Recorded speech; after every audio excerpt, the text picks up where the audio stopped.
अस्सलामु अलैकुम। आज हम सुनेंगे कहानी कोई ना ऐसा इश्क करे का 7वां हिस्सा। दिन गुजरने का पता भी नहीं चला था और शादी का दिन आ पहुंचा था। आज मासूमा की मेहंदी थी। उसकी दोबारा हाशिम से मुलाकात नहीं हुई थी और न हाशिम ने दोबारा उससे मिलने की कोशिश की थी। मासूमा को अब वैसे भी बाहर निकलने से डर लगने लगा था कि कहीं दाऊद सिकंदर से उसका सामना न हो जाए। हर तरफ चहल पहल थी। मशल के ननिहाल में से सारे रिश्तेदार वहाँ मौजूद थे। ददियाल में तो कोई था नहीं जो वहाँ मौजूद होता। मशल की सारी कजिन्स लाउंज में ढोलकी रखे बैठी थी, जबकि लड़के और मर्द हजरात बाहर सहन में थे। मेहंदी की तकरीब रात 9 बजे रात के खाने के बाद शुरू की गई थी। मासूमा लड़कियों के झुरमुट से थोड़ा हटकर बैठी थी। उसके पीले रंग का लहंगा जेबतन कर रखा था। मोतियों के फूलों की बनी ज्वेलरी पहने बगैर मेकअप के सादगी में भी उसका मासूम नैन नक्श वाला चेहरा बहुत दिलकश लग रहा था। मेहंदी का फंक्शन अलहदा रखा गया था, इसलिए हाशिम लोगों की फैमिली वहाँ मौजूद नहीं थी। उसके एक तरफ ऑन बैठी थी जिसने खूबसूरत सी पीले रंग की फ्रॉक पहन रखी थी, जबकि दूसरी तरफ एक लड़की बैठी मेहंदी लगा रही थी। मशल लड़कियों के साथ मिलकर ढोलकी बजा रही थी। वैसे भी धूम धड़क्का और हल्ला गुल्ला उसे बहुत पसंद था। मासूमा ने कल हुए वाक़ये के बारे में ऑन को नहीं बताया था कि वो उस बारे में सोचना भी नहीं चाहती थी। ऑन उठकर उसके मुख्तलिफ जावियों से तस्वीरें बना रही थी, जबकि मासूमा उसकी तरफ देखती सादगी से मुस्कुरा रही थी। ऑन ने हाशिम की तस्वीर देखी थी, उसे भी वो मासूमा के लिए पसंद आया था। वो दिल से मासूमा की खुशियों के लिए दुआगो थी। उसके साथ शाहिना बेगम भी आई थी, जिसपे फरजाना बेगम ने मुंह बनाया था। वो अभी इस बात से बेखबर थी कि वजदान और ऑन का रिश्ता पक्का हो चुका है। माहिन भी लड़कियों के झुरमुट में साथ बैठी सुर लगा रही थी। अरहम और वो कल ही हनीमून से वापस आए थे और आते ही वो मासूमा की शादी के बारे में सुनकर शॉक हुई थी, मगर फरजाना बेगम से हाशिम और उसकी फैमिली के बारे में जानकर वो मुतमईन हुई थी। अरहम बाहर मौजूद था, जबकि वजदान आज नहीं आया था। कुछ देर तक मासूमा को मेहंदी लगाने के बाद सजे हुए सोफे पे बिठा दिया गया। फिर सभी लड़कियां और खवातीन बारी बारी रस्म करने लगी।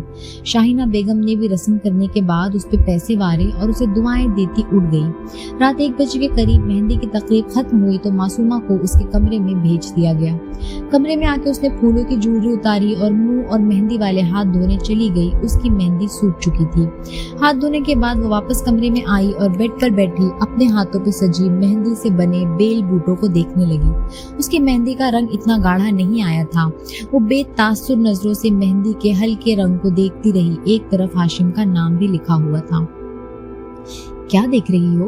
वो अपने हाथों को देखने में इतनी मगन थी कि उसे ऑन के आने का अंदाजा भी नहीं हुआ। कुछ नहीं, देख रही थी कि मेरी जिंदगी की तरह मेरी मेहंदी का रंग भी फीका पड़ गया है, मासूमा ने अफसरदगी से कहा। ऐसा नहीं है मोमो, तुम्हारी जिंदगी में बेशुमार रंग भरेंगे। तुम देखना, तुम बहुत खुश रहोगी। और मेहंदी के रंग का क्या है? शायद मेहंदी ही खराब हो। तुम इतना मत सोचो और चलो आराम करो।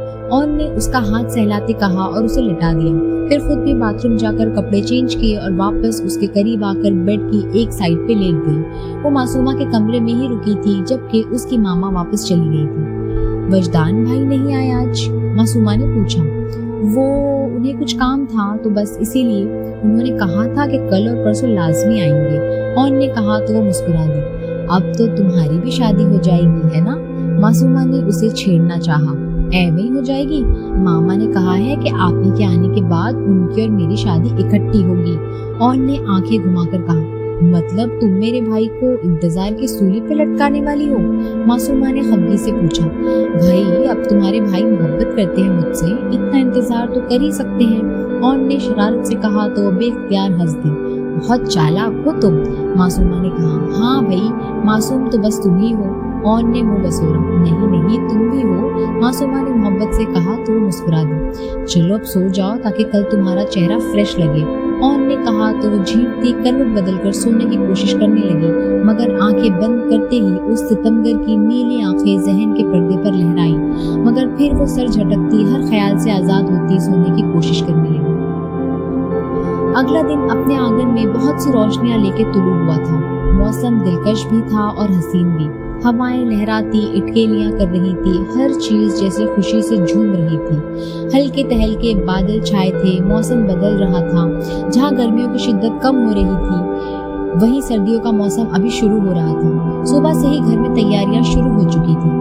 बारात का फंक्शन 3 बजे मैरिज हॉल में रखा गया था। रूहान तो मौजूद नहीं था, मगर वजदान और अरहम बेटे होने की हर जिम्मेदारी निभा रहे थे। आमना बेगम और जमाल आफंदी भी सुबह 10 बजे के करीब आ गए थे। वजदान और अरहम ने हॉल की मैनेजमेंट और सजावट का जिम्मा अपने सर लिया था और वो वहाँ मसरूफ थे, जबकि आमना बेगम मासूमा से मिलकर बहुत खुश थी। मासूमा भी बहुत मोहब्बत से उनसे मिली थी। शाहिना बेगम और अंजुम साहब सीधा हॉल में आने वाले थे, जबकि जमाल साहब मासूमा के सर पे शफकत से हाथ रख के रफीक साहब के साथ बाहर बैठे थे। 12 बजे के करीब सभी तैयार होना शुरू हो गए थे, जबकि ऑन मासूमा के साथ पार्लर जा चुकी थी। 1 बजे के करीब सब घर से निकले थे और अरेंज की गई गाड़ियों में बैठ के हॉल पहुंचे थे। हॉल की सजावट बहुत खूबसूरत अंदाज में की गई थी। वजदान और अरहम ने वाकई बहुत खूबसूरत अंदाज में हॉल की सजावट को मैनेज किया था। और मासूमा को लेकर पार्लर से आ चुकी थी। मासूमा ने चादर ओढ़ रखी थी और सर पे घूंघट डाला हुआ था। और उसे सहारा देती ब्राइडल रूम में ले गई। वहां जाकर उसने मासूमा का घूंघट उतारा और उसे सुकून से बैठने का कहा।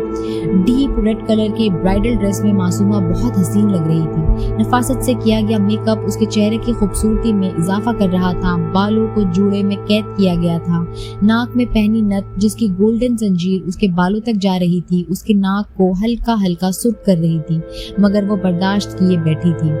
मुझे बहुत डर लग रहा है ओनो, दिल में घबराहट सी हो रही है, मासूमा ने कांपते लहजे में कहा तो ओन उसके पास ही बैठ गई। तुम परेशान मत हो, शादी से पहले शायद ऐसा ही होता है, रिलैक्स, ओन ने उसे तसल्ली दी। अच्छा तुम यहाँ बैठो, मैं बाहर देख के आती हूँ, ओन ने कहा और मासूमा को वहीं छोड़कर बाहर की जानिब बढ़ गई। वो अभी बाहर गई ही थी जब कोई अंदर दाखिल हुआ। कैसी है मेरी बेटी? आने वाले ने पूछा तो मासूमा चौंक कर मुतवज्जा हुई। बाबा जान आप? वो खुशी से कहती उनके गले लगी। आज तो मैं वक्त पे आ गया हूँ बेटा, बाबा जान ने उसके सर पे हाथ रखते कहा। जी बाबा जान, बहुत शुक्रिया, मासूमा ने धीमे से लहजे में कहा तो वो मुस्कुरा दिया। अब आप यहाँ बैठो, मैं बाहर चलता हूँ ताकि अपनी बेटी के ससुराल वालों को खुशामदीद तो कह सकूं, बाबा जान ने कहा तो वो मुस्कुराती सोफे पे बैठ गई। वो भी बाहर चले गए, जबकि मासूमा आने वाले वक्त के बारे में सोचती, आंखें मूंदती सोफे की पुश्त से टेक लगा गई। दाऊद इस वक्त अपने फ्लैट में मौजूद था। वो आज ऑफिस नहीं गया था। उसका वजदान और अरहम से कल से कांटेक्ट नहीं हुआ था, ना ही वो ये जानता था कि वो ऑफिस आए हैं या नहीं। उसे नहीं पता था कि आज मासूमा की शादी है। पहले गुस्से में उसने सोचा था कि वो मासूमा से अपना बदला लेगा, जो उसने दाऊद के साथ किया था उसका हिसाब लेगा, मगर फिर उसने ये सोचकर अपना इरादा तर्क कर दिया कि मासूमा ने रोमेसा बनकर उसके साथ जो किया, अब वो वही सब कुछ उसके साथ करता तो दोनों में क्या फर्क रह जाता। उसने सोच लिया था कि वो उसे एक बुरा ख्वाब और बुरा हादसा समझकर भूल जाएगा। उसके किए की सजा खुद खुदा उसे देगा। उसके दिल में जो पसंदीदगी जागने लगी थी वो तो उस हादसे के साथ ही खत्म हो चुकी थी, और अब जो नफरत का रिश्ता बाकी था वो दाऊद शायद चाह के भी खत्म नहीं कर सकता था कि माफ करना बहुत मुश्किल होता है। उसने दिल में पक्का इरादा कर लिया था कि वो उस राह में कभी नहीं जाएगा जहाँ से मासूमा जहांगीर का साया भी गुजरने का खदशा हो। वो इस वक्त भी मासूमा के बारे में सोच रहा था। अगर वो तब सब कुछ न करती तो शायद आज वो उसकी बीवी होती, लेकिन आज तक उसे रोमेसा का मकसद समझ नहीं आया था कि आखिर वो क्या चाहती थी। मासूमा तो उसे पहचानने से ही आ रही थी कुजा कि वो कुछ बताती। वो उस पर तलखी से मुस्कुराया और सर झटकता सोफे पे बैठता टीवी लगा के देखने लगा। यहाँ और मासूमा को छोड़कर बाहर आई तो नजर सामने आमिना बेगम और शाहिना बेगम पर पड़ी। वो मुस्कुराती हुई उनके पास पहुंची और आमिना बेगम को सलाम करके उन दोनों से मिलने के बाद उनके पास ही बैठ गई। आमिना बेगम और जमाल आफंदी कुछ देर पहले ही पहुंचे थे, जबकि शाहिना बेगम और अंजुम साहब अभी ही आए थे। मेरी बेटी तो बहुत प्यारी लग रही है आज, आमिना बेगम ने ऑन का रोशन चेहरा देखकर मुस्कुराते हुए कहा। शुक्रिया आंटी, ऑन ने झींक कर कहा। अरे ये आंटी वांटी का तकल्लुफ छोड़ो, जैसे वजदान मुझे मामा कहता है तुम भी मुझे मामा कहा करो, अब तो मैं तुम्हारी माँ ही हूँ ना, आमिना बेगम ने कहा। जी आंटी, मेरा मतलब है मामा, ऑन ने गड़बड़ा कर तस्दीक करते इस्बात में सर हिला दिया। शाबाश, ये दानी पता नहीं कहाँ है, जब से आई हूँ दिख ही नहीं रहा, आमिना बेगम ने इधर उधर नजरें घुमाकर कहा। यही थे मामा, मैं भी बुला कर लाती हूँ, ऑन कहकर कुर्सी घसीटती उठ खड़ी हुई और वजदान को ढूंढने लगी, जो जल्द ही उसे नजर आ गया। वो कदम उठाती उसकी तरफ बढ़ने लगी। वजदान अरहम से कोई बात कर रहा था। अरहम बात खत्म करके चला गया तो वो पलटा और निगाह सीधी ऑन के वजूद से टकराई, जो सहज सहज कर कदम उठाती शायद उसी की तरफ आ रही थी। टी पिंक और गोल्डन कलर के शरारे में मलबूस, सजी संवरी, खुले बालों और खूबसूरत मुखड़े के साथ वो उसे अपने दिल में उतरती महसूस हुई। वजदान, मामा आपको बुला रही हैं। कब से वो आप ही को ढूंढ रही थी, आप उनसे मिल लें। ऑन कहकर पलटने लगी जब उसकी कलाई वजदान के हाथ में आई। तुम मुझे मेरे नाम में से वाव और दाल हटाकर पुकारा करो तो मुझे ज्यादा अच्छा लगेगा। वजदान ने आंखों में शरारत लिए कहा तो नासमझी से उसे देखने लगी, मगर जब गौर करने पर बात समझ आई तो वो बेख्तियार सुर्ख हो गई। वजदान, आप भी ना चले, मामा बुला रही हैं। वो झींप कर अपनी कलाई छुड़ाती उसका बाजू पकड़े खींच कर ले जाने लगी जब फरजाना बेगम वहां आई। अरे ये क्या तरीका है, लड़कियों को मुनासिब नहीं लगता यूं किसी गैर मर्द के बाजू से यूं पकड़कर खींचना। फरजाना बेगम की तल्खी से कही बात पे जहां वजदान हैरान हुआ वहीं ऑन शर्मिंदा हुई। आप क्या कहना चाहती हैं आंटी? वजदान ने संजीदगी से पूछा। अरे बेटा, ये कोई तरीका हुआ, यूं किसी गैर मर्द को बाजू से पकड़कर खींच रही है जैसे पता नहीं कितना गहरा रिश्ता हो। अब मेरी मशल को ही देख लो, इतनी सादा और भोली है कि कभी किसी की तरफ आंख उठाकर भी नहीं देखा। आजकल की लड़कियां तो पता नहीं, तौबा तौबा। फरजाना बेगम ऑन को घूरते कह रही थी, जिसने अभी भी वजदान का बाजू थाम रखा था। आप बिल्कुल ठीक कह रही हैं आंटी जी, आजकल की लड़कियां वाकई ऐसी बातों का ख्याल नहीं रखती, मगर ऑन को तो पूरा हक है मुझ पे हक जताने का। आखिर मेरे सारे हक इसी के तो हैं। वजदान ने उनकी बात काटते कहा। क्या मतलब? फरजाना बेगम ने अचंभे से पूछा। मतलब ये कि ऑन और मैं एक दूसरे के लिए गैर नहीं हैं। हमारी मंगनी हो चुकी है और जल्द ही शादी भी होने वाली है, और आप फिक्र मत करें, मैं आपको अपनी शादी पे जरूर बुलाऊंगा। वजदान ने ऑन का हाथ अपनी गिरफ्त में लेते फरजाना बेगम के हैरत ज़दा चेहरे पे नजरें डालते कहा तो वो आगे से कुछ बोल नहीं पाई। वो कल से ही आमिना बेगम और शाहिना बेगम को साथ साथ देखकर हैरान थी, मगर फिर उन्होंने नजरअंदाज कर दिया था। मगर अब वजदान की जुबानी उसकी मंगनी की बात सुनकर उन्हें धचका ही लगा था। कहाँ वो अपनी मशल के लिए वजदान को पसंद किए बैठी थी और कहाँ वो मंगनी भी करवा चुका था। वजदान को खामोश देखकर ऑन का हाथ थामे वहां से अपनी माँ और सास के पास चल दिया। 3:30 हो चुके थे। सभी बारात के वेलकम के लिए खड़े थे। लड़के वालों को 3 बजे का टाइम दिया गया था, मगर अब 3:30 हो रहे थे, बारात नहीं आई थी। रफीक साहब को फिक्र होने लगी थी, मगर फिर जमाल अफंदी, अंजुम हमदानी और बाबा जान के तसल्ली देने पर वो संभल गए कि बारात आने में तो देर सवेर हो ही जाती है। बाबा जान रफीक साहब से तो पहले ही मिल चुके थे, इसीलिए वे तकल्लुफी से उनसे बात कर रहे थे। सभी लड़कियां जो हाथों में ताजा फूलों की प्लेटें उठाए बारात के वेलकम के लिए खड़ी थी, अब थक हार कर हॉल में लगी कुर्सियों पर बैठ चुकी थी। अब तो उनके हील्स में कैद पांव भी दुखने लगे थे। 5 बज चुके थे, मगर बारात का कहीं कोई पता नहीं था। हर गुजरते लम्हे के साथ रफीक साहब की परेशानी में इजाफा होता जा रहा था। कई बार वो मिसेज और मिस्टर नियाज का फोन ट्राई कर चुके थे, मगर किसी ने फोन नहीं उठाया था। थक हार के वो हाशिम का फोन ट्राई करने लगे थे, मगर उसका फोन भी बंद जा रहा था। सब घर वाले परेशान से खड़े थे। अरहम, वजदान, माहीन, मशल, सभी रफीक साहब और फरजाना बेगम के गिर्द परेशान चेहरे लिए खड़े थे। उन्होंने लड़के वालों से हर मुमकिन हद तक राब्ता करने की कोशिश की थी, मगर किसी से भी राब्ता नहीं हो पा रहा था। रफीक साहब का दिल तो बैठा जा रहा था। आज मासूमा की बारात न आने का मतलब था हमेशा के लिए मासूमा के दामन पे दाग का लग जाना। वो उस माशरे में रहते थे जहाँ ये माशरा सिर्फ लड़की का कसूर निकालता है कि लड़की का ही कोई कसूर होगा जो बारात ही नहीं आए। रफीक साहब किस किस का मुंह बंद करते। बाबा जान भी एक तरफ बैठे सब कुछ परेशानी से देख रहे थे। ऑन को वजदान सब बता चुका था। वो अंदर मासूमा के पास थी। ऑन, क्या हुआ?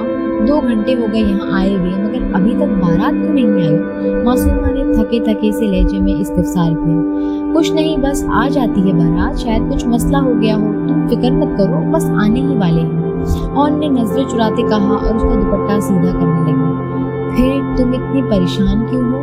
मासूमा ने उसके परेशान चेहरे पर नजरें दौड़ाते कहा।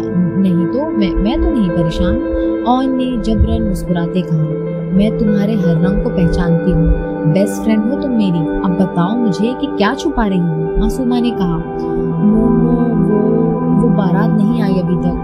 2 घंटे से ज्यादा वक्त हो गया है, अब तक आ जानी चाहिए थी बारात, मगर वो अभी तक नहीं आए। फोन भी करके देख चुके हैं, मगर उनमें से कोई भी फोन नहीं उठा रहा। ऑन ने कहा। उसकी आंखों में नमी छलकने लगी थी। اب کیا ہوگا اگر بارات نہیں آئی تو؟ معصومہ نے کانپتے لہجے میں پوچھا۔ وہ ایک لڑکی تھی اور اتنی ناسمجھ نہیں تھی کہ بارات نہ آنے کے بعد اس کو مستقبل میں سنی جانے والی باتوں کی سمجھ نہ ہوتی۔ تم فکر مت کرو، سب ٹھیک ہو جائے گا، ہاں رونا نہیں۔ وجدان اور ارم بھائی جا رہے ہیں پتہ کرنے، اون نے اس کا ہاتھ سہلاتے کہا جو ہلکا ہلکا کانپ رہا تھا۔ اون کی بات پہ وہ اپنے آنسو روکنے کی کوشش کرنے لگا۔ وجدان اور ارحم ہاشم والوں کی طرف روانہ ہوئے تھے۔ رفیق صاحب تو ایک طرف ڈھہ سے گئے تھے، ان میں اتنی ہمت بھی نہیں تھی کہ معصومہ کو جا کے تسلی دے پاتے۔ آخر کو یہ ان کی ہی پسند کا لایا ہوا رشتہ تھا، روحان بھی نہیں تھا جو انہیں سنبھال پاتا، اس کی جگہ ارحم اور وجدان ہی سنبھال رہے تھے۔ اب بھی وہ وہی ہاشم والوں کی طرف روانہ ہوئے تھے۔ فرزانہ بیگم افسردگی بھرے ماحول کو دیکھتی کڑ کر برائڈل روم کی طرف بڑھی تھی۔ روم کا دروازہ کھول کر وہ اندر داخل ہوئی اور شرربار نظروں سے معصومہ کو گھورنے لگی۔ پتہ نہیں کس منحوس گھڑی میں پیدا ہوئی تھی تم، جو آج تمہاری وجہ سے یہ دن دیکھنا پڑ رہا ہے ہمیں۔ فرزانہ بیگم نے معصومہ کے چہرے کو گھورتے کہا تو نہ سمجھی سے اٹھ کھڑی ہوئی۔ وہ پہلے ہی پریشان تھی، اب فرزانہ بیگم کی بات سن کے وہ الجھ کر رہ گئی تھی۔ آنٹی یہ آپ کیا کہہ رہی ہیں؟ اس میں معصومہ کا کیا قصور ہے؟ اس نے تو نہیں کہا تھا نا کہ اس کی بارات نہ آئے؟ اون نے انہیں ٹوکا تھا۔ اس کا ہی قصور ہے، یہ ہے ہی منحوس۔ اس کے پیدا ہوتے ہی اس کے ماں باپ مر گئے، جب سے ہمارے گھر آئی ہے تب سے ہمارے گھر کا سکھ اور چین لٹ گیا ہے، اور اب جب اس کا فرض ادا کر رہے تھے ہم تو اس کی منحوسیت کی وجہ سے آج اس کی بارات بھی نہیں آئی۔ فرزانہ بیگم معصومہ کو جھنجھوڑتے ہوئے بولی کہ اس کا دوپٹہ کھینچنے سے اس کے سر میں لگی پنیں بھی کھنچ گئی، جس کی وجہ سے اس کے بالوں میں کھچاؤ کی وجہ سے ایک دم اس کے سر میں ٹیس سی اٹھی اور وہ کرراہ کر رہ گئی۔ آنٹی جی اس میں معصومہ کا نہیں آپ کی سوچ کا قصور ہے، جو آپ معصومہ کو یہ سب کہہ رہی ہیں۔ یہ سب معصومہ کی وجہ سے نہیں ہو رہا، بلکہ قسمت میں ایسے ہی لکھ دیا گیا تھا، اور یہ بات آپ کو سمجھ نہیں آئے گی۔ اون نے معصومہ کو اپنے پیچھے کرتے کہا۔ معصومہ کے آنکھوں سے آنسو بہنے لگے تھے۔ ہاں تم تو یہی کہو گی، آخر کو تمہاری دوست ہے، یہ تم بھی ایسی ہی ہوگی۔ فرزانہ بیگم اون کو گھورتے باہر نکل گئی تھی، جبکہ اون معصومہ کو کندھے سے لگائے اسے چپ کروانے لگی تھی۔ وجدان اور ارحم کے باہر نکلتے ہی نیاز صاحب کا فون آیا تھا، جس میں انہوں نے ہاشم کی گمشدگی کی اطلاع دی تھی، جس پر وہ سب پریشان ہوئے بیٹھے تھے، اور رفیق صاحب سے معذرت کر لی تھی کہ وہ بارات نہیں لا سکتے، ہاشم کا کچھ پتہ نہیں ہے کہ وہ کس حال میں ہے۔ ان کی بات سن کے بابا جان نے رفیق صاحب سے بات کر کے ایک حل نکالا تھا، اور رفیق صاحب ان کے احسان مند ہوتے ان کی بات مان گئے تھے۔ آخر کو ان کے پاس اور کوئی چارہ بھی نہیں تھا۔ پھر آدھے گھنٹے کے اندر اندر بابا صاحب نے معصومہ کی شادی کے لیے دولہے کا انتظام کر دیا تھا۔ رفیق صاحب کو بابا جان پہ پورا یقین تھا کہ ان جیسا بارعب اور پرشفقت انسان کبھی کسی کے ساتھ غلط کر ہی نہیں سکتا۔ خدا کے بعد انہوں نے معصومہ کی زندگی کا فیصلہ بابا جان پہ چھوڑ دیا تھا۔ معصومہ اندر بیٹھی باہر ہونے والی کارروائی سے انجان تھی، اور انجان تو اون، وجدان اور ارحم بھی تھے کہ معصومہ کی شادی ہاشم کے علاوہ کسی اور سے ہونے جا رہی ہے۔ رفیق صاحب برائڈل روم میں داخل ہوئے تھے، ان کی نظریں سامنے بیٹھی دلہن بنی معصومہ پہ پڑی تھی۔ اس کے معصوم چہرے پہ معصومیت کے ساتھ پریشانی بھی تھی۔ وہ بے اختیار آگے بڑھتے اس کے سر پہ ہاتھ رکھ گئے۔ مجھے معاف کر دو بیٹا، میری پسند بہت نکل آئی، ہاشم بارات لے کر نہیں آ رہا۔ ان کی بات سن کے معصومہ ان کے کندھے سے لگی رونے لگی۔ لیکن میں نے تمہاری بہتری کے لیے ایک اور فیصلہ کیا ہے، مجھے یقین ہے کہ تم میری بات ضرور مانو گے، اس کے علاوہ ہمارے پاس اور کوئی چارہ بھی نہیں ہے۔ آج تمہارا نکاح ہاشم سے نہیں کسی اور سے ہوگا، اور مجھے یقین ہے کہ تم انکار نہیں کرو گے۔ رفیق صاحب نے کہا تو معصومہ پھٹی آنکھوں سے ان کو دیکھنے لگی۔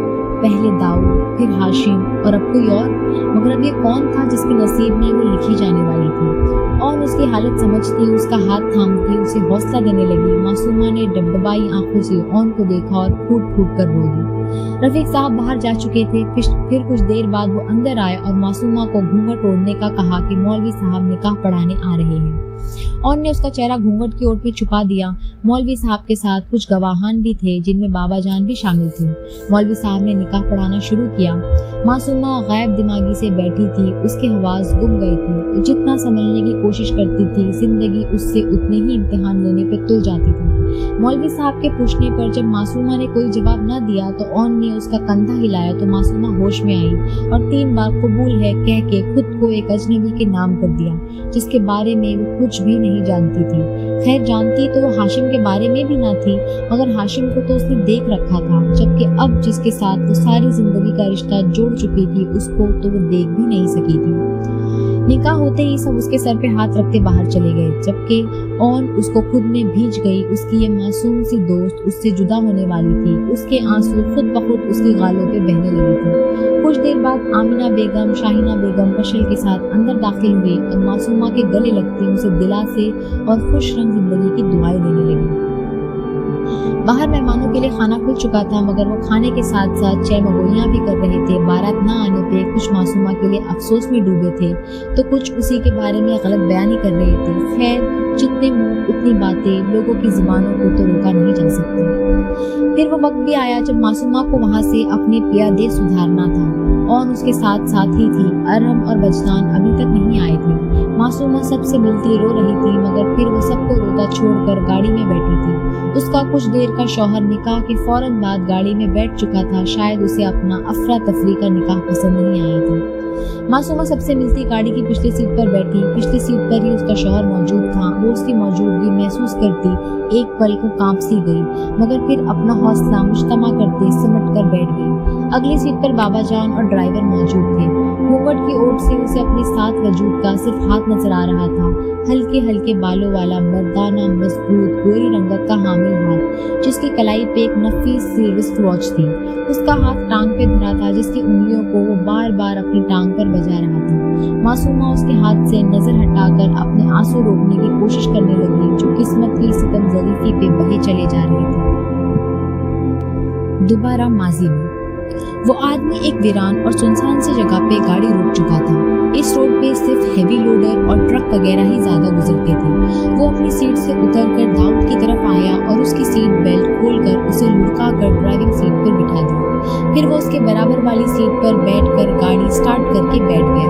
दाऊद बेहोश था। उसे कुछ खबर नहीं थी कि उसके साथ क्या हो रहा है। वो आदमी कुछ देर ऐसे ही बैठा रहा, फिर सामने से आते हेवी लोडर को देखकर उसने गाड़ी को गियर लगाया और आहिस्ता से गाड़ी को सड़क पे चलाने लगा। यहाँ पे बैठ के गाड़ी चलाना मुश्किल हो रहा था, मगर उसे जो हुक्म दिया गया था वो उसे पूरा करना ही था। गाड़ी आहिस्ता आहिस्ता हेवी लोडर के करीब होती जा रही थी, या ये कहना बेहतर होगा कि हेवी लोडर अपनी पूरी रफ्तार से गाड़ी की तरफ बढ़ रहा था। जो हेवी लोडर करीब आ रहा था, दाऊद के बराबर बैठे आदमी के हाथ की गिरफ्त दरवाजे के हैंडल पे मजबूत होती जा रही थी। हेवी लोडर से कुछ फासले पर वो आदमी एकदम गाड़ी का दरवाजा खोलता बाहर छलांग लगा गया। गाड़ी को संभालने वाला कोई नहीं था। गाड़ी लोखड़ाई और सामने से आता हेवी लोडर से टकरा गई। ट्रक ड्राइवर जो अपनी सीध में आ रहा था, एकदम गाड़ी के सामने आने से संभाल ना सका और हेवी लोडर गाड़ी में ठोक दी। दाऊद का बेहोश वजूद गाड़ी से लुढ़क कर बाहर गिरा था। उसका सर और चेहरा खून में भीगा हुआ था। ड्राइवर को थोड़ी बहुत चोटें लगी थी। वो गाड़ी से उतरकर दाऊद की गाड़ी की तरफ बढ़ा। रोमेसा का आदमी दाऊद के लहू लुहान वजूद को देखता रोमेसा को काम होने की इत्तला देकर फोन जेब में डालता वहां से चल दिया। दाऊद के मर्डर को एक्सीडेंट का नाम देकर वो खुद को बचाना चाहते थे, ताकि बाद में उन पे कोई इल्जाम ना आए। ड्राइवर दाऊद को टूटी हुई गाड़ी से निकालता, उठाकर अपने हेवी लोडर में लाया था और हेवी लोडर स्टार्ट करता हॉस्पिटल की तरफ निकल गया। वो शायद कोई अच्छा इंसान था जो यूं अपने ही हेवी लोडर से टकराने वाले इंसान को हॉस्पिटल ले जा रहा था। दाऊद को एडमिट कर लिया गया था। पुलिस भी आ चुकी थी। ड्राइवर को वहीं रोका गया था। दाऊद का खून काफी बह चुका था। ब्लड बैंक से खून का इंतजाम किया गया था। उसके सारे जिस्म पे काफी चोटें आई थी। दाऊद के मुआयने के बाद डॉक्टर्स ने पुलिस को बताया था कि वो नशा करके गाड़ी चला रहा था। अगर गलती थी भी तो दाऊद की, ना कि ड्राइवर की। डॉक्टर्स के बयान पर उस ड्राइवर को छोड़ दिया गया था। दाऊद को 2 दिन बाद होश आया था। पुलिस के पूछने पर अपने साथ हुए हादसे की सारी तफसील और वजह भी उसने बता दी थी। उसने रोमेसा के बारे में भी बताया था और पुलिस से रिक्वेस्ट की थी कि रोमेसा को लाजमी गिरफ्तार किया जाए। उसकी बात सुनकर पुलिस ने FIR दर्ज कर ली थी, जो कि दाऊद ने ही करवाई थी। वो सच में रोमेसा को सजा दिलवाना चाहता था। वो 1 हफ्ता हॉस्पिटल में रहा था, फिर उसे डिस्चार्ज कर दिया गया था। डॉक्टर ने उसे बताया था कि कोई ड्राइवर उसे यहाँ छोड़ गया था। अगर कुछ देर और हो जाती तो शायद वो जिंदा नहीं बच पाता। उसकी टांगें बुरी तरह मुतासिर हुई थी। उससे चला नहीं जा रहा था। डॉक्टर ने उसे व्हीलचेयर सजेस्ट की थी, जिसपे दाऊद घबराया था कि शायद वो अब कभी चल नहीं पाएगा, मगर डॉक्टर्स ने उसे तसल्ली दी थी कि कुछ महीनों में ही वो ठीक हो जाएगा। चलने में मुश्किल होगी, मगर वो कुछ महीने बाद बिल्कुल पहले की तरह चल सकता था, जिस पर वो कुछ पुरसुकून हुआ था। اس نے پاکستان سے سکندر صاحب کو بلا لیا تھا۔ وہ اپنے بیٹے کی حالت دیکھ کر پریشان ہوئے تھے، جس پہ اس نے انہیں تسلی دی تھی کہ وہ ٹھیک ہے۔ سکندر صاحب اسے لے کے پاکستان آ گئے تھے۔ گھر میں سبھی اس کی یہ حالت دیکھ کے پریشان ہوئے تھے، جس پہ اس نے بھی سکندر صاحب کی طرح سب کو تسلی دی تھی۔ آفس کا سارا کام وجدان اور ارحم نے سنبھالا تھا۔ وہ بھی اس کے پارٹنر بن چکے تھے تو اسے کوئی مسئلہ نہیں تھا۔ اگلے 2 مہینے اس نے انتہائی تکلیف میں گزارے تھے۔ وہ دوسروں کا محتاج بن کر رہ گیا تھا، خود سے چل پھر نہیں سکتا تھا، جس پر وہ چڑ کر رہ جاتا۔ کبھی کبھی تو وہ خیالوں میں ہی رومیسا کی گردن دبانے لگتا تھا۔ اس کا عورت ذات سے یقین اٹھنے لگا تھا، مگر پھر وہ اپنی امو جان اور تحریم کو دیکھتا تو اسے عورت کا محبت بھرا روپ نظر آتا۔ وہ آہستہ آہستہ ٹھیک ہونے لگا تھا۔ 2 مہینے بعد وہ لڑکھڑا کر چلنے لگا تھا۔ وہ فزیو تھراپسٹ سے باقاعدہ چیک اپ کرواتا تھا، باقاعدگی سے واک کرتا تھا۔ پہلے اسے اٹھنے میں مشکل ہوئی تھی، مگر پھر آہستہ آہستہ وہ ٹھیک ہوتا گیا۔ اس کی لڑکھڑاہٹ 8 ماہ بعد ختم ہوئی تھی، اور ان 8 ماہ میں جب وہ لڑکھڑا کر چلتا اور لوگوں کی تمسخر اور ترہم بھری نظریں خود پہ محسوس کرتا، وہ رومیسا سے نفرت محسوس کرنے لگتا تھا۔ وہ اسے بھولنا چاہتا تھا اور اس کوشش میں وہ کامیاب ہونے لگا تھا، اگر وہ اس کے سامنے نہ آتی۔ ارحم کی شادی طے ہو گئی تھی، وہ اس کی مہندی پر نہیں جا پایا تھا، لیکن بارات والے دن وہ گیا تھا۔ اگر نہ جاتا تو ارحم ناراض ہو جاتا۔ اس کی خاطر وہ وہاں گیا تھا، مگر پھر اسے اپنے وہاں جانے پہ پچھتاوا ہوا تھا۔ وہ برائڈل روم میں گیا تھا جب اس کا ٹکراؤ رومیسا سے ہوا تھا۔ اس نے رومیسا کی آنکھوں میں حیرت دیکھی تھی، جیسے وہ اسے وہاں پا کر شاکڈ ہوئی ہو۔ وہ اس کی شوق شکل پہ کڑ کر وہاں سے جانا چاہتا تھا جب اس کی نظر رومیسا کی آنکھوں پر پڑی تھی۔ انگلینڈ میں رومیسا کی آنکھیں سیاہ تھی، جبکہ یہاں اس کی آنکھیں گہری بھوری تھی، بالکل کانچ کی طرح۔ وہ ایک پل کو چونکا تھا، مگر پھر سنبھلا کہ آنکھیں بدلنا کون سا مشکل کام تھا۔ یقیناً انگلینڈ میں اس نے اپنی آنکھوں میں لینسز استعمال کیے تھے، اور یہ اس کی آنکھوں کا اصلی رنگ تھا۔ وہ اس قدر غصے میں تھا اسے دیکھ کر کہ بغیر کچھ کہے وہاں سے چل دیا تھا، جس پہ ارحم بعد میں ناراض ہوا تھا کہ بغیر بتائے اتنی جلدی چلے گئے۔ جس پہ اس نے ضروری کام کا بہانہ بنایا تھا، اسے اپنے یوں وہاں سے چلے آنے پہ افسوس ہوا تھا۔ کم از کم وہ رومیسا کو مجبور کر کے پوچھ تو لیتا کہ اس نے داؤد کے ساتھ ایسا کیوں کیا، مگر پھر وہ سر جھٹک کر اپنے کام میں مصروف ہو گیا تھا۔ اس کا رومیسا سے دوسری بار سامنا وجدان کی وجہ سے ہوا تھا۔ وہ وجدان کو گھر لے کے جا رہا تھا جب اس نے ایک لڑکی کو اپنی بہن بتا کر اسے گھر چھوڑنے کو کہا۔ اس لڑکی کے بال دیکھ کر داؤد کا دل انہیں چھونے کو چاہا تھا، مگر اس کی شکل دیکھ کر وہ غصے سے وہاں سے چلا گیا تھا۔ بار بار رومیسا کا اس کے سامنے آنا اسے غصہ دلا دیتا تھا۔ وہ چاہتا تو 1 منٹ میں اسے اٹھوا کر سب کچھ اگلوا سکتا تھا، مگر پہلے وہ وجدان کو اس کی حقیقت بتانا چاہتا تھا۔ مگر اس سے پہلے ہی وہ لڑکی اس کے آفس چلی آئی، اور وہ غصے میں اسے کافی کچھ سنا گیا۔ بعد میں وجدان کے بتانے پر اسے بالکل افسوس نہیں ہوا تھا کہ اس کا ایکسیڈنٹ ہو گیا ہے۔ اس نے بھی تو ڈاؤٹ کا ایکسیڈنٹ کروایا تھا، تو عدلے کا بدلہ تو ملتا ہی ہے۔ وہ وجدان کے کہنے پہ اسے سب کچھ بتا رہا تھا، مگر پھر وجدان کے نہ آنے پر اس کی بات ادھوری رہ گئی۔ شاپنگ مال میں وہ رومیسا کو ڈرانا دھمکانا چاہتا تھا، مگر وہ اسے ہی باتیں سنا کر چلی گئی۔ کبھی کبھی اسے حیرت ہوتی تھی کہ اس کی آنکھوں میں آنکھیں ڈال کر بات کرنے والی لڑکی اب نظریں جھکا کر کیوں بولتی ہے، مگر پھر اس نے اسے بھی رومیسا کا کوئی فریب سمجھا تھا۔ فریب دینے میں تو وہ ماہر تھی، مگر اس بار وہ اس کے فریب میں نہیں آنا چاہتا تھا۔ اس نے معصومہ جہانگیر کی ساری انفارمیشن اسی دن نکلوا دی تھی جس دن اس نے وجدان کے کہنے پہ اسے ڈراپ کیا تھا۔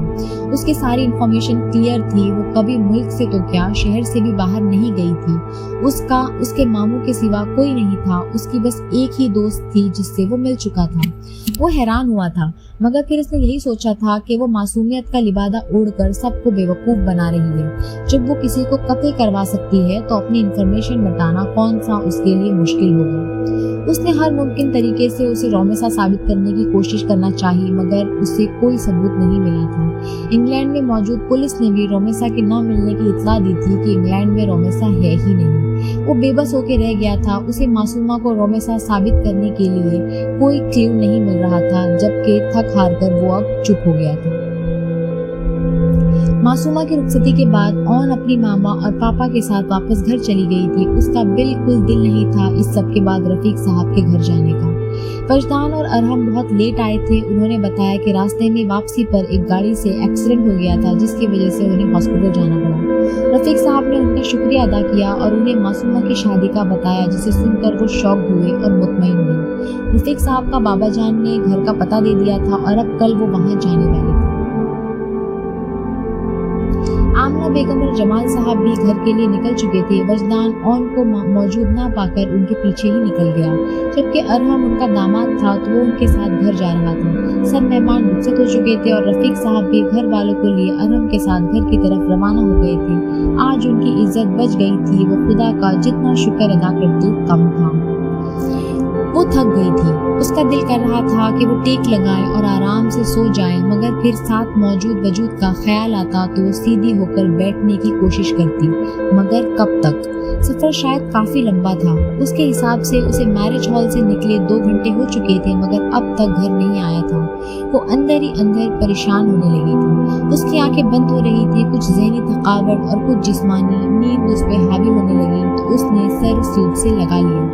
उसकी हरकत पे साथ बैठे वजूद ने उसको देखा तो उसके थकावट का एहसास हुआ। वो मुकम्मल नींद में डूब गई थी। 5 मिनट बाद उसने मासूमा का सर आहिस्ता से अपने कंधे पे टिका लिया ताकि वो गिर न जाए। मासूमा गहरी नींद में थी। उसे अपने पास मौजूद वजूद की किसी हरकत का एहसास नहीं था।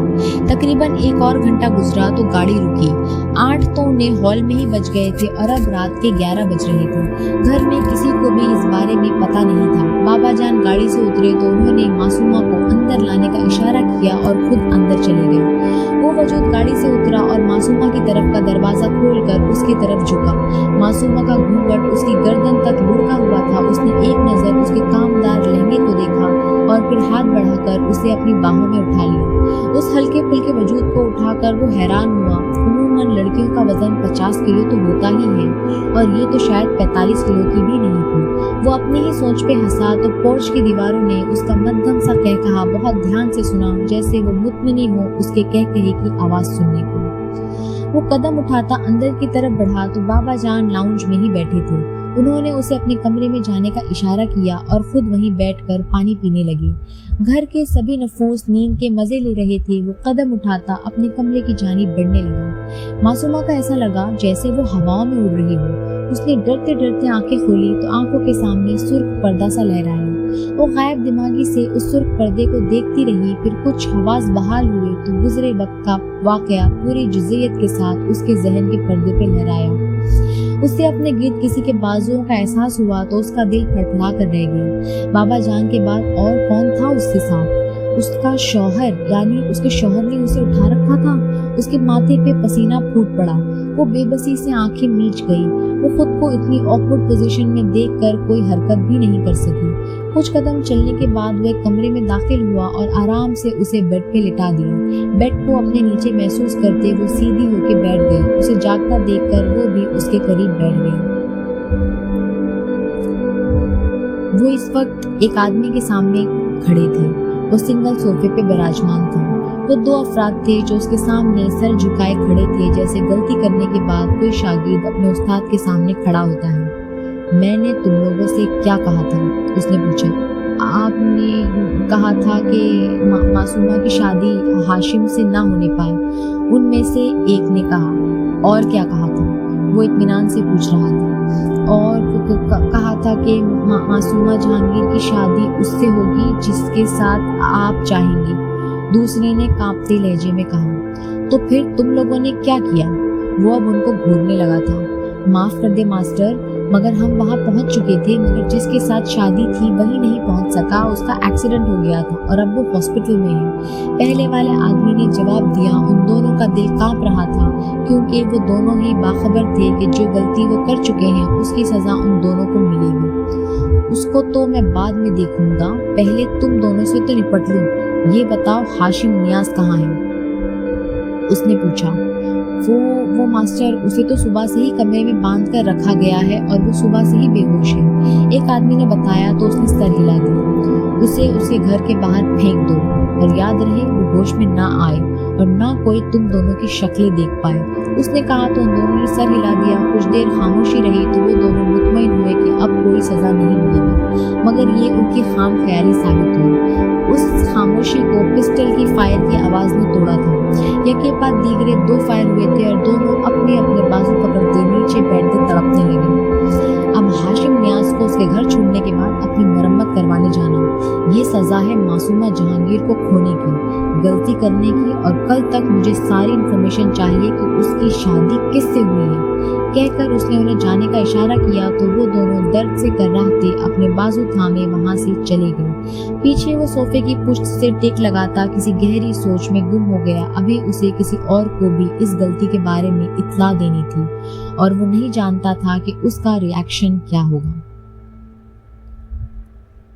देखो, मैं जानता हूँ कि तुम्हारे लिए ये वक्त बहुत कठिन है। जिस तरह मैं तुम्हें नहीं जानता, तुम भी मुझसे अनजान हो, लेकिन अब हमारी शादी हो ही चुकी है तो हमें इस रिश्ते को दिल से निभाना चाहिए, क्योंकि निकाह का बंधन बहुत पाक होता है, दो अजनबी दिलों को भी आपस में जोड़ देता है और शायद हमारे दिल भी एक दूसरे के लिए मोहब्बत पैदा हो जाए। मैं कोशिश करूंगा कि तुम्हें मुझसे कोई शिकायत ना हो और वादा करता हूँ कि कभी तुम्हें कोई तकलीफ नहीं दूंगा। तुम मेरे बाबा की पसंद हो और मुझे अपने बाबा की पसंद पर पूरा भरोसा है। वो उसके हाथों को थामे बोल रहा था। मासूमा जो उसके हाथ पकड़ने पर जुज़बजुज़ हुई थी, उसकी गंभीर आवाज सुनकर उसके हवास उड़े थे। अब चूंकि तुम मेरी बीवी हो तो मैं तुम्हारा घूंघट तो उठा ही सकता हूँ ताकि देख सकूं कि मेरी किस्मत में कौन सा कोहिनूर लिखा है। जानता हूँ कि हमारी शादी कोई नॉर्मल तरीके से नहीं हुई, मगर फिर भी मेरा हक है तुम्हें देखना। उसने कहकर आहिस्ता से उसका घूंघट उल्टा। मासूमा ने अपनी आंखें मीच ली। कुछ देर तक खामोशी छाई रही तो उसने अपनी आंखें खोली तो नजरें सीधा मुकाबिल की आंखों से जा टकराई। वो कुछ देर उसे घूरता रहा, फिर अपनी आंखें मसल कर देखी, मगर वो हुनूस वहां मौजूद थी। उसने एक झटके में उसका बाजू पकड़ा और खींचकर बेड से उतारा। वो घबराई सी उसके साथ खींचती चली गई।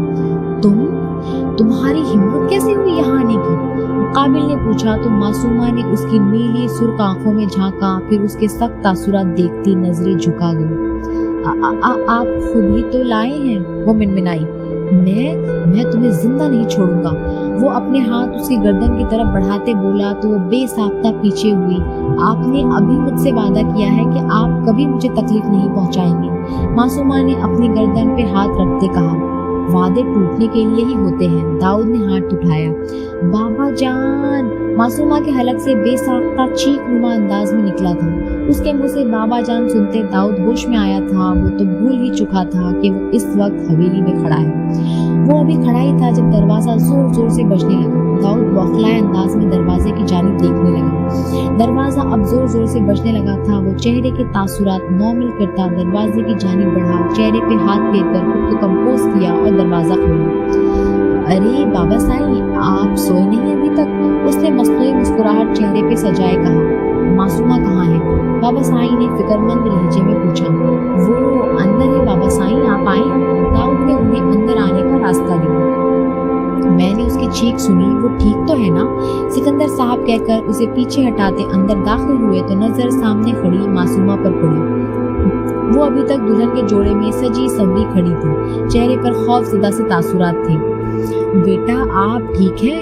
और आप चीखी क्यों? सिकंदर साहब ने उसके चेहरे के उड़ते रंग देखकर पूछा। वो कुछ नहीं बाबा साईं, मैं इससे बात कर रहा था तो इसकी नजर कॉकरोच पर पड़ गई और इसने आपको आवाज दे दी। दाऊद ने दांत कचकचाते मासूमा को घूर कर कहा। जी बाबा जान, ये मुझसे वादा कर रहे थे कि ये हमेशा मेरा ख्याल रखेंगे और कभी मुझे तकलीफ नहीं देंगे। मासूमा अपने मतलब की बात करके खुद को शेर के पंजों से बचाने की जमानत चाहिए। नहीं बाबा साईं, मैं तो इसे अपने बारे में बता रहा था, तुम झूठ क्यों बोल रही हो? दाऊद ने गड़बड़ाकर उसे खा जाने वाली नजरों से देखने लगा। ये तो बहुत अच्छी बात है कि मेरा बेटा मेरा मान रख रहा है, मुझे आप पर फख्र है दाऊद, सिकंदर साहब ने मोहब्बत से कहा। अरे आप शर्मा क्यों रहे हैं? आप तो बाबा जान के सर पे हाथ रख के मुझे यकीन दिलाने वाले थे ना कि आप कभी मुझ पर आंच नहीं आने देंगे।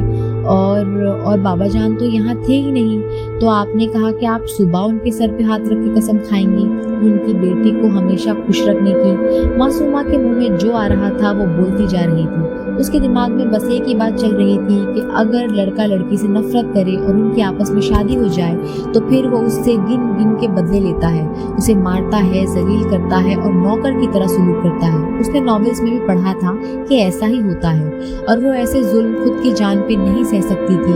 وہ تو پہلے ہی اتنی کمزور سی جان تھی، اب اگر اس پہ اس کا شوہر ظلم کرتا تو وہ سوکھ کر کانٹا ہی بن جاتی، اور اگر وہ سوکھ کر کانٹا بن جاتی تو اس کے شوہر کے کام کون کرتا؟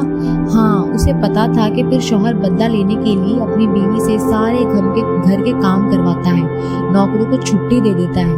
کیا وہ سارے کام سور لڑکیوں کی طرح کر پائے گی؟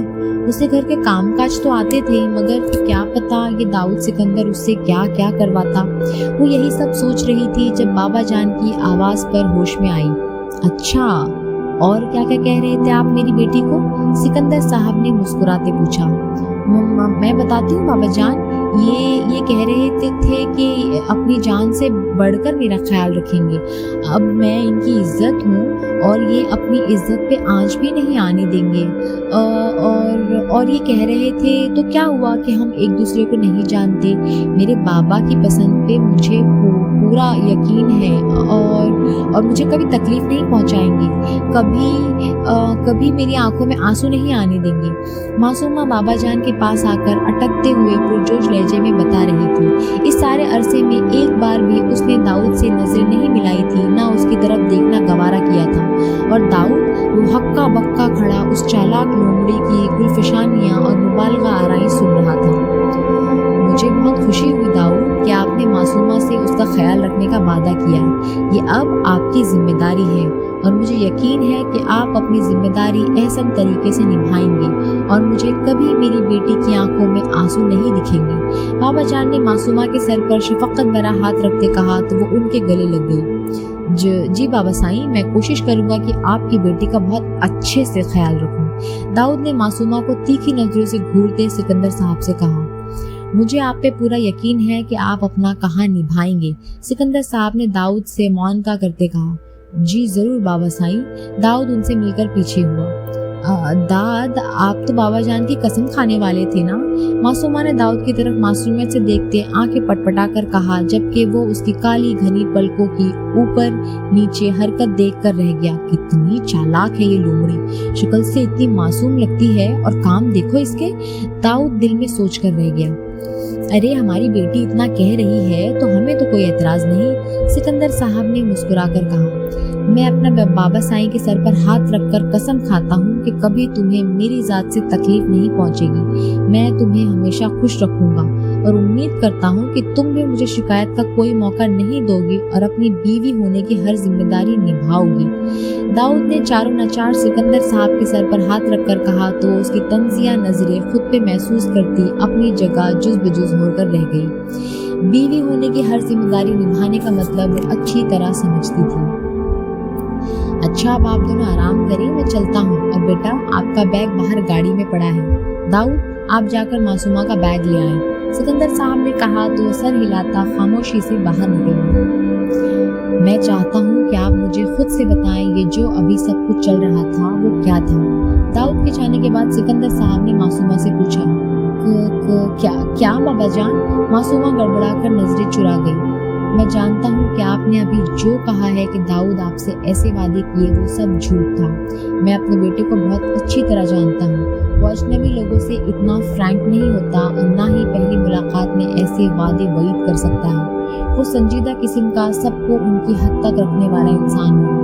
بہرحال آپ مجھے وہ سب بتائیں جس کی وجہ سے آپ نے مجھ سے ایسا کہا۔ سکندر صاحب نے سنجیدگی سے اس کا جھوٹ پکڑ کر اسے داؤد کے بارے میں بتایا تو ڈبڈبائی آنکھوں سے انہیں دیکھنے لگی۔ وہ ابھی کچھ بولتی کہ داؤد اس کا بیگ تھامے کمرے میں داخل ہوا، اور اس کی بات اس کے حلق میں ہی رہ گئی۔ چلے ابھی آپ ریسٹ کریں، رات کافی ہو گئی ہے، ہم صبح اس بارے میں بات کریں گے۔ داؤد، میری بیٹی اب آپ کی ذمہ داری ہے، مجھے کسی بھی قسم کی شکایت ملی تو آپ کی خیر نہیں۔ سکندر صاحب نے داؤد کی موجودگی میں معصومہ کی جھجک دیکھ کر بات ختم کی، اور داؤد کو تاکید کر کے واپسی کے لیے پلٹ گئے۔ ان کے جانے کے بعد داؤد نے دروازہ لاک کیا اور معصومہ کی طرف بڑھا۔ وہ بیگ میں سے کپڑے نکال رہی تھی جب نظر اپنی طرف آتی داؤد پر پڑی۔ وہ جلدی سے لہنگا تھامتی بیگ کی دوسری طرف کھڑی ہو گئی۔ اب ان دونوں کے درمیان بیگ تھا، جبکہ بیگ کے دونوں طرف وہ کھڑے تھے۔ بہت چالاک ہو نا تم، مجھ سے بابا سائی کی قسم اٹھوائی تاکہ میں تمہیں کچھ کہہ نہ سکوں؟ داؤد نے اسے گھور کر لفظ چبا کر پوچھا۔ तब तो आप बिला वजह मुझ पे गुस्सा करेंगे तो मैं और क्या करती। मासूमा ने खुद को शेर की कछार में अकेला पाकर हकलाते हुए कहा। बिला वजह? तुम्हें लगता है कि दाऊद सिकंदर कुछ भी बिला वजह कर सकता है? इस सब की वजह ही तुम हो और आज मैं इस वजह को ही खत्म कर देता हूँ। दाऊद ने गुस्से से कहकर बैग फलांगा और मासूमा वाली साइड पर आया। हाथ दोनों यूं उठे हुए थे जैसे मासूमा का गला दबा देगा। आपने बाबा जान की कसम खाई थी कि आप मुझे कुछ नहीं कहेंगे। मासूमा ने आंखें मीच कर कहा तो उसके बड़े हुए हाथ पहलुओं में गिरे। चेंज करके आओ। गैर मुतवक्का बात सुनकर उसने झट से आंखें खोली। जी? वो हैरानी से बस यही कह पाई। जी? अब मेरा मुंह क्या देख रही हो? जाओ। दाऊद अब की बार गुस्से से बोला तो वो कपड़े निकालती ड्रेसिंग रूम में घुस गई और वो बेड पे बैठा कनपट्टी सहलाता शाम का वाकया सोचने लगा। वो टीवी देखने के बाद अपने कमरे में सोने जा रहा था जब उसके फोन की बेल बजी। उसने फोन उठाया तो बाबा साईं की कॉल थी। उनको सलाम करके उसने कॉल करने का मुद्दा जानना चाहा, मगर उनकी अगली बात सुन के उसका दिमाग भग से उड़ा। वो उसे तैयार होके आने का कह रहे थे और साथ ये भी कि उन मौसूफ का निकाह है। इतनी सी बात कहकर बाबा साईं ने फोन बंद कर दिया था और मैरिज हॉल का एड्रेस उसे टेक्स्ट कर दिया था। 5 मिनट में वो कपड़े बदलकर गाड़ी में बैठा था और गाड़ी को जहाज की तरह उड़ाता बाबा साईं के दिए एड्रेस पे पहुंचा था। मैरिज हॉल को बहुत खूबसूरती से सजाया गया था। वो अभी बाहर ही खड़ा था जब बाबा साईं उसकी तरफ बढ़ते दिखाई दिए। बाबा साईं उसे लेके खामोश गोशे में आ गए थे। फिर बाबा साईं ने उसे सारी सूरत हाल से आगाह करने के बाद उसे उस लड़की से निकाह करने का कहा था जिसका वो नाम तक नहीं जानता था। उसने इनकार करना चाहा, जिस पे बाबा साईं ने उसे याद दिलाया था कि वो उनसे उनकी पसंद से शादी करने का कौल दे चुका है और शादी आज नहीं तो कल करनी ही है, फिर आज क्यों नहीं। उनकी बात पर उसे हथियार डालने पड़े थे। वो ऐसी लड़की से निकाह करने जा रहा था जिसके बारे में वो कुछ भी नहीं जानता था। उसके आवाज झुंझुना उठे थे। उसका बस चलता तो अभी सब कुछ नजरअंदाज करते यहाँ से चला जाता, मगर वो अपने बाप की जबान को झूठा नहीं करना चाहता था। वो उनसे बेहद मोहब्बत करता था और उनके लिए जान भी दे सकता था। ये तो फिर निकाह था। उसे अपने बाबा साईं पर पूरा यकीन था, इसीलिए वो इकरार करता उनके साथ चल दिया। निकाह की रस्म में मर्द हजरात ही शामिल थे। निकाह शुरू किया जा रहा था जब वजदान के पापा जमाल अफंदी उसके सामने वाले सोफे पे बैठे। वो उनको देखकर हैरान हुआ था कि वो यहाँ क्या कर रहे थे। फिर उसके बाद रफीक साहब को देखकर भी उलझन में घिरा था। वो तो अरहम के ससुर थे, उनका यहाँ क्या काम। वो अपनी ही उलझनों में मौलवी साहब के कलमात नहीं सुन पाया था। फिर जब उसका कंधा बाबा साईं ने हिलाकर उसे कबूल है कहने को कहा तो 3 बार कबूल है कहकर वो निकाह के लिए इकरार कर चुका था। वो हनूस जमाल अफंदी और रफीक साहब की यहाँ मौजूदगी का सबब सोच रहा था, मगर उसे कुछ समझ न आया तो वो कंधे उचका गया। वो निकाह के बाद सबसे मुबारकबाद वसूल करता जमाल अफंदी से मिलने वाला था जब बाबा साहब ने उसे दुल्हन का सामान गाड़ी में रख के इंतजार करने को कहा। रुखसती जल्द ही हो गई थी क्योंकि बाबा साईं चाहते थे कि उनकी इकलौती बहू का पहला कदम दाऊद के फ्लैट पर नहीं, गांव में मौजूद हवेली की दहलीज पर पड़े। वो गाड़ी में ही बैठा था जब बाबा साईं अपनी बहू समेत गाड़ी की तरफ बढ़ते दिखाई दिए। जल्द ही वो गांव के लिए रवाना हो चुके थे। रास्ते में भी वो घूंघट में छुपी हुई थी और उसे अपनी नई नवेली दुल्हन की शक्ल देखने का मौका भी नहीं मिला था। वो उसकी नींद पर हैरान हुआ था जो घर आने पर भी नहीं टूटी थी, और ज्यादा हैरान उसके वजन पे हुआ। पता नहीं कितनी कम उम्र है जो वजन भी इतना कम है, ये उसने सोचा था। मगर फिर उसे अपने कमरे में ले गया। वहां पर उसका घूंघट उठाने के बाद उसे अपनी आंखों पे यकीन नहीं आया था। वो उसके सामने आंखें नीचे बैठी थी। वो कुछ देर गौर से उसके नैन नक्श देखता रहा। वो सच में वही थी, और जब उसने आंखें खोली तो उसे यकीन हुआ था कि हाँ, वो वही थी। मतलब जिसे वो तसल्लियां दिलासे दे रहा था वो उसकी जान की दुश्मन थी। उसके खून में एकदम उबाल उठा था।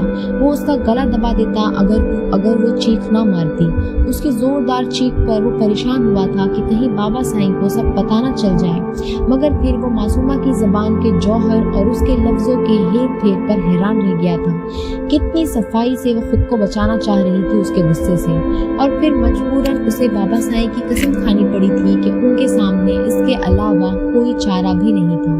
और अब वो बेबसी से ये सब सोच कर रह गया था वो उसके साथ उसके कमरे में रहेगी। ये सोच ही उसे गुस्सा दिलाने को काफी थी, मगर फिर कुछ सोच कर वो मुतमईन हुआ था।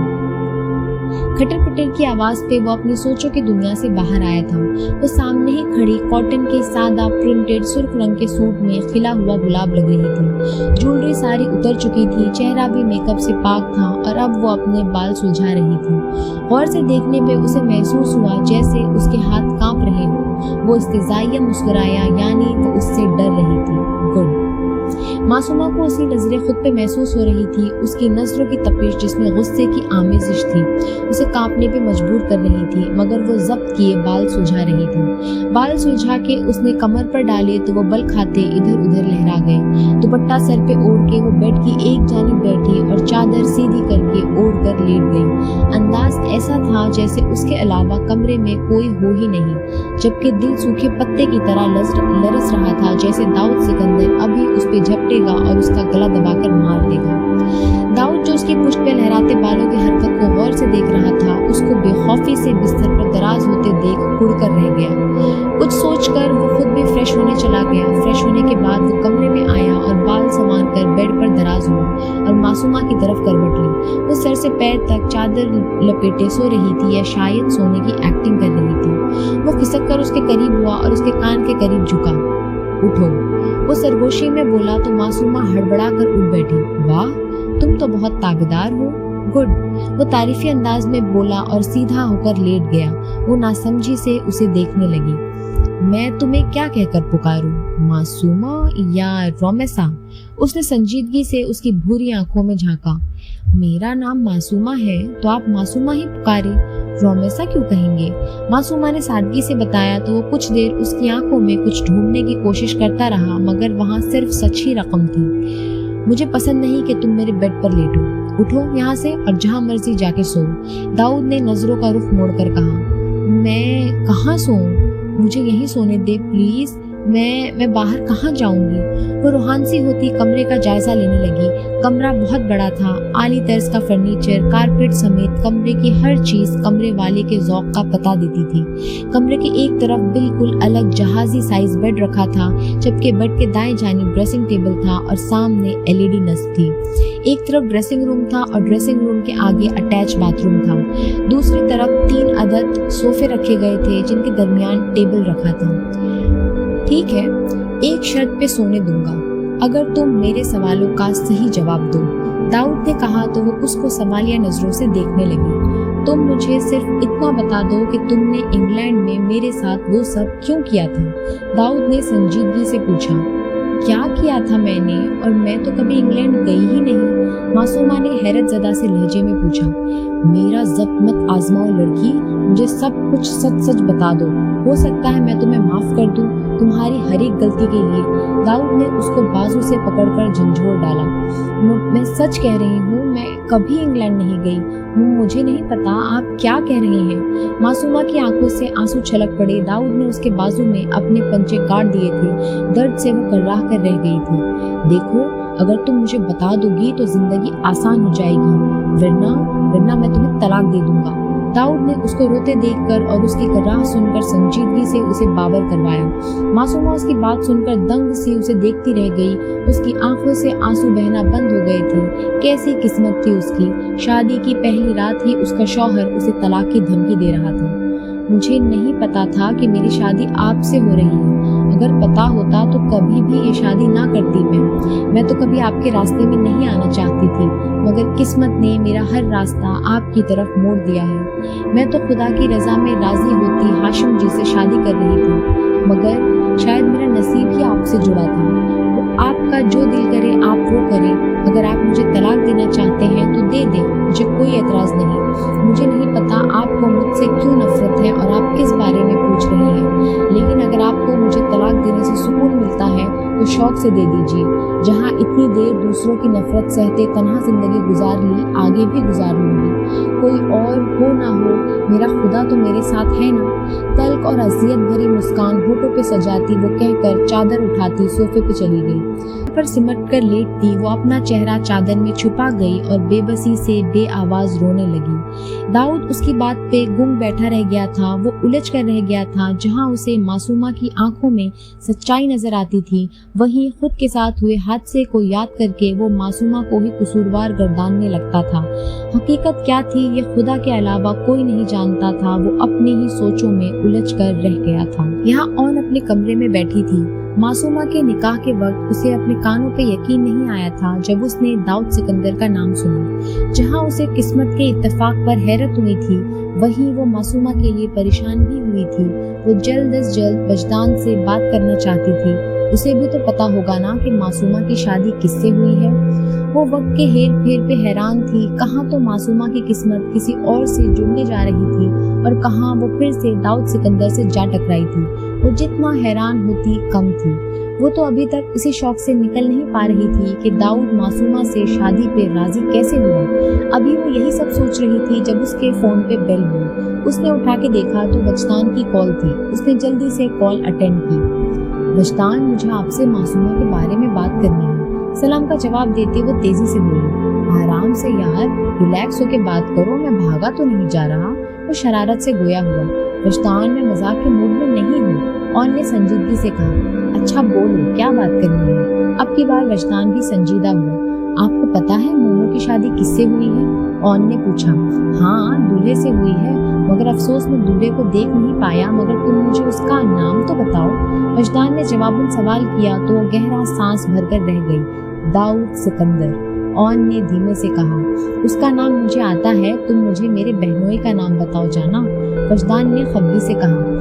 मोमो के दूल्हे मेरे जीजू और आपके बहनोई का नाम दाऊद सिकंदर है वजदान, ऑन ने ऊंची आवाज में कहा तो वो अपनी जगह से उछल पड़ा। क्या? ये कैसे हो सकता है? इसका मतलब मासूमा दाऊद के पास उसके घर में अकेली है? वो पता नहीं क्या सलूक करेगा उसके साथ। वजदान के लहजे में परेशानी वाज़ेह थी। वो दाऊद के बाबा भी थे साथ, वो अकेला नहीं था। ऑन ने कहा तो वजदान ने सुकून का सांस लिया। अगर वो साथ थे तो फिर फिक्र की कोई बात नहीं, वो उसे कुछ नहीं कह पाएगा। वजदान ने पुरएतमाद लहजे में कहा। पक्का ना, वो उसे कोई नुकसान नहीं पहुंचाएगा? ऑन ने यकीन दहानी चाही। मैं कह रहा हूँ ना, तो बस यकीन कर लो, वजदान ने कहा तो ऑन मुस्कुराई। आप पे तो खुद से ज्यादा यकीन है मुझे, ऑन ने कहा तो वजदान ने गला खखाया। तो फिर अपने मामा पापा को मना लो ना। देखो मेरे दोनों दोस्त शादीशुदा हो गए, एक मैं ही हूँ जो कुंवारा घूम रहा हूँ। वजदान ने बेचारगी से कहा तो वो बेइख्तियार हंस दी। मुझसे मोहब्बत करते हैं दानी? ऑन ने नजरें झुका के पूछा जैसे वो सामने ही बैठा हो। हाय सदके, कितना अच्छा लगता है तुम्हारे मुंह से। अब तुम ना मुझे दानी ही कहा करो, वजदान ने चहक कर कहा तो वो झीप कर रह गई। जो पूछा है वो तो बताया ही नहीं, ऑन ने खफगी से कहा। जो सवाल तुमने पूछा है वो पूछना बनता तो नहीं, मगर फिर भी मैं इकरार करता हूँ कि मुझे तुमसे मोहब्बत है, मोहब्बत है, मोहब्बत है। लो, मैंने तुमसे निकाह मोहब्बत कर लिया, वजदान ने आंखें मूंदे वजद के आलम में कहा। आपने मुझसे निकाह मोहब्बत कर लिया है तो फिर निकाह जिंदगी को आने वाले वक्त पर छोड़ के थोड़ा सा सब्र कर लेना, ऑन ने उसकी मोहब्बत की फुहार को अपने दिल पे महसूस करते कहा। जो हुक्म आपका मलका दिल, मगर इस आशिक को ज्यादा इंतजार मत करवाइएगा, वजदान ने दिल पे हाथ रख के कहा तो वो खिलखिला उठी। अब ये तो हमारी ख्वाहिश पे डिपेंड करता है कि आशिक को कितना इंतजार करवाना है, ऑन ने शरारती लहजे में कहा। करवा लो जितना इंतजार करवाना है, शादी के बाद गिन गिन के बदले लूंगा, तब दिखाना ये बहादुरी, वजदान ने कहा तो वो जेरे लब मुस्कुराती लेट गई। सो जाए, रात बहुत हो गई है। इतना कहकर वो बगैर उसकी सुने फोन बंद कर गई। जानती थी कि वो अपनी सुनाता जाएगा और रात का पता भी नहीं चलेगा कि कहाँ गई। और इस वक्त वो बहुत थकी हुई थी, बस जी भर कर सोना चाहती थी। वजदान फोन को घूरता दोबारा कॉल करने लगा, मगर फिर उसके आराम का सोचकर वो फोन बंद करके साइड टेबल पे रखता खुद भी सोने के लिए लेट गया।